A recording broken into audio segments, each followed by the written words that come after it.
I've been seeking for the glory. Say my name. And I've been trying to write my own story in the search for fame. I'm sitting here in this empty room, walls keep tumbling down. So building our little end table, this pocket hole end table, or pocket hole side table, whatever you're gonna call it. It's a very simple table to build. It's be quick and dirty. So we got our braces cut out, or our aprons. So you're gonna have one on each side here, like so. This will be a leg over here as well, and then we're gonna have two, one here and one here.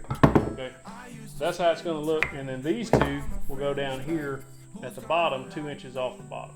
Keep these legs from doing such as that. So it's a pretty simple build. Now we're gonna drill some pocket holes and we'll be able to put this thing together.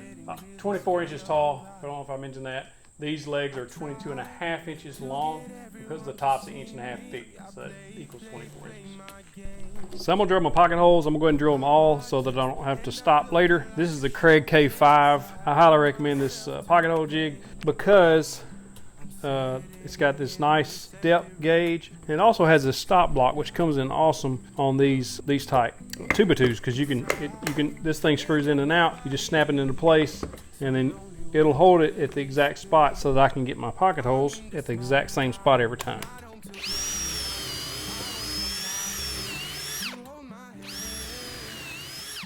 So it puts them in the center, just like we need it.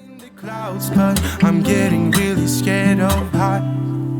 I used to spend time with all my friends, but my customer wants a table that is 20 inches long by 16 inches wide. So I know that my top is going to be that big. I want a 1 inch overhang all the way around, so I just lay these out on the table like this. It's easier. So I measure this 18 inches. That leaves an inch overhang on each side. Then I measured the inside distance here, which is 11.5, and then I take my 11.5 inch pieces. There should only be 2 of them, and we're going to put these inside here, and then the 11 inch pieces will go here, and then there will be 2 or 11 inch piece up here, and that'll give us 16 by 20. When assembling this, it's difficult to get those pocket hole screws in there like this.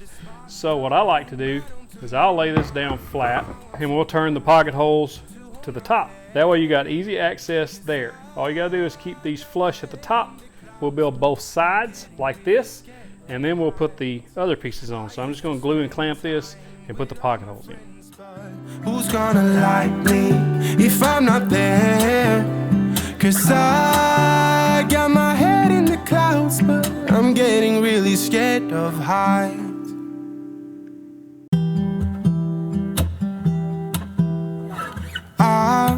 I've been seeking for the glory. Say my name. And I've been trying to write my own story in the search for fame. I'm sitting here in this empty room, walls keep tumbling down. 'Cause I ain't got nobody. I always feel so lonely when the day is through. I'm in the spotlight, night on till midnight. I want somebody to hold my hand. 'Cause I got my head in the clouds, but I'm getting really scared of heights. So if your table doesn't sit level on the ground and it rocks back and forth, which will happen to you, just something doesn't get just right on you attaching everything or whatever. If you have a little rock, then what you do is, what I do is I'll get down on the level and I'll look and see which one is rocking, which I don't have any rocking, but if I did, I would look and see all 4 legs and look and see if I take a little bit off of which leg would make it sit level. So if it was, say this leg was touching and this leg was not, so I would need to take a little bit off this leg. And how I do that is with a sander, because you can take like an 80 grit or a 120, put a little pressure on there and just sand a little bit at a time until you get it just right. If you go to trying to cut it with a saw, a circular saw or something, you'll end up taking too much and then you have to fix it somewhere else. So just take a sander, lightly sand it until it gets right. I got my head in the clouds, but I'm getting really scared of heights. I used to spend time with all my friends, but who's gonna like me if I'm not there? So if you've watched any of my other videos before, you know that I'm going to use these Rockler tabletop fasteners, or Z-clips. They're in the shape of a Z. They have a hole on one side, the other side they don't, and the reason for that is that 1/8" straight bit I just used to drill it or route that hole. This flat piece goes there. Your screw will go up through there into your tabletop. This allows wood movement in and out and side to side. That keeps your wood from splitting, or your tabletops, or helps prevent them from splitting anyway. It doesn't make them not split, but these are fairly inexpensive. They're easy to use. I use an 1/8" straight bit set to that depth. You can use a biscuit joiner or however else you could figure out to cut that hole there. I want somebody to hold my hand, 'cause I got my head in the clouds, but I'm getting really scared of heights. I used to spend time with all my friends, but who's gonna like me if I'm not there?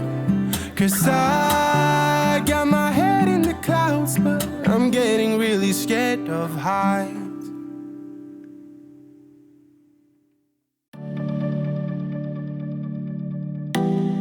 So next up is our tabletop. So we got to build a tabletop for this piece. It's going to be 20 inches long, 16 inches wide. We're going to use 2x. I've got some strops over there, maybe the 2x6s. Cut them down 4 inches a piece. No, 4.5, 5 inches. I don't know. We're going to make it 16 inches wide and then 20 inches long. Let's do that.